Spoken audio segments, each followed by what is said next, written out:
Ouais, aujourd'hui, on a tous été bien, les collègues ont fait le boulot et puis c'est vrai que ça joue aussi beaucoup quand on est à la bagarre pour la tête comme ça, pour la gagne.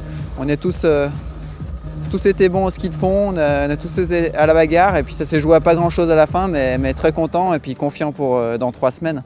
Bon, ça faisait longtemps que vous n'aviez pas fait un podium, donc je pense que tu es satisfait, mais vous n'avez jamais gagné. Est-ce que du coup tu as un petit poil de regret sur la fin ou pas? Un tout petit poil de regret parce que c'est vrai que ça aurait été vraiment magnifique de pouvoir gagner un par équipe comme ça.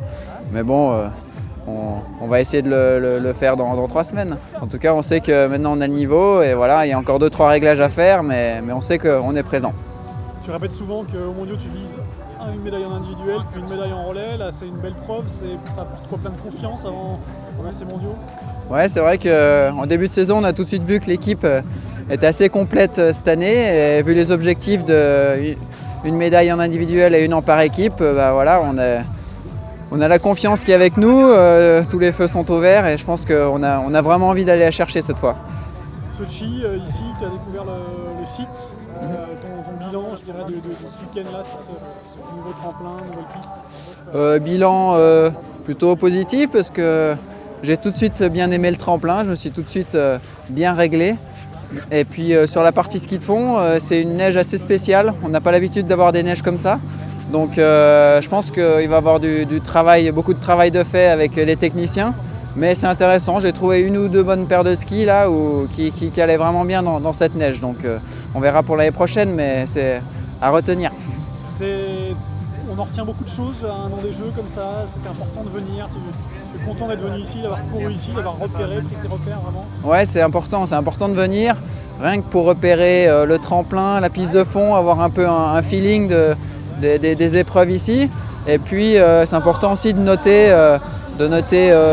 pour les skis de fond, pour la température qu'il y avait, vraiment trouver des repères pour que l'année prochaine on ait déjà une base de travail et qu'au niveau des techniciens ça travaille bien. Je vais finir sur quelque chose de moins agréable. Hier ça s'est moins bien passé pour toi en individuel. Le globe, tu penses c'est vraiment éloigné?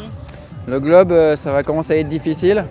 Bon, mathématiquement c'est pas perdu, mais je pense que Eric, vu la forme qu'il a en ce moment, ça va être difficile. Après, bon voilà, mon objectif c'est d'arriver en forme dans 3 semaines pour les mondiaux. Et puis si je reviens avec mes objectifs remplis, avec 2 médailles, c'est-à-dire, donc voilà, ça sera une belle saison, quoi. Le physique, tu en es où? Physique, là on vient d'enchaîner 5 week-ends d'affilée et commence à être un petit peu fatigué.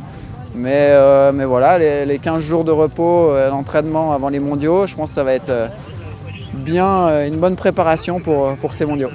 Juste pour finir sur le programme, tu zappes Almaty pour aller après te préparer Val d'Isère derrière. Voilà, on rate Almaty. Tous ceux qui vont au championnat du monde ratent Almaty et on fait une préparation, on fait 5 jours à Courchevel, préparation pour arriver en forme vraiment aux mondiaux. Pas de regret vis-à-vis du globe de zapper Almaty justement? Ouais, je pense que c'est dur de courir et le globe et les championnats du monde en même temps. Faut faire des choix et je pense que voilà, cette année les objectifs étaient clairs depuis le début de saison. C'était les mondiaux et voilà, c'est comme ça. De toute façon, je pense que c'est difficile de courir le globe jusqu'à la fin là.